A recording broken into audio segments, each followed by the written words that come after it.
Hi friend, কেমন আছো? আশা করছি সবাই ভালো আছো। আমিও খুব ভালো আছি।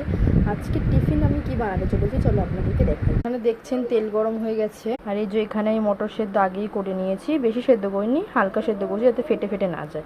এবারে এই তেলের মধ্যে পেঁয়াজ কুচিটা দিয়ে দেবো। পেঁয়াজ কুচিটা দিয়ে ভালো করে নাড়বো, লাল লাল করে পেঁয়াজটা ভেজে নেবো। যেখানে লাল লাল করে ভাজা হয়ে গেছে, এবার আদা রসুন পেস্টটা দিয়ে দেবো। আদা রসুন পেস্ট দিয়ে দিলাম। এবারে নুন দিয়ে দেবো, লঙ্কার গুঁড়ো দিয়ে, হলুদ দিয়ে দেবো, একটু কাশ্মীরি লঙ্কার গুঁড়ো দিয়ে, চাট মশলা দিয়ে দেবো, গরম মশলা দিয়ে দেবো। একটু ভালো করে নেড়ে নেবো। টমেটোটা দিয়ে দেবো। একটা মশলা দিইনি, এটা হলো বাড়িতে বানানো স্পেশাল মশলা, এটা বলা যাবে না। এটা দিয়ে দেবো। এবার এটাকে ভালো করে নেড়ে নেবো।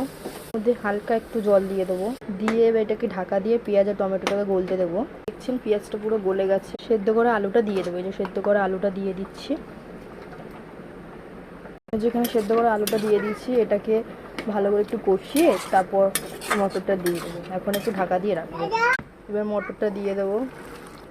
দেখতে পাচ্ছেন ঘুগনিটা আমার পুরোপুরি রেডি, ঘুগনিটা কমপ্লিট। এবার শুধু গরম গরম নামাবো।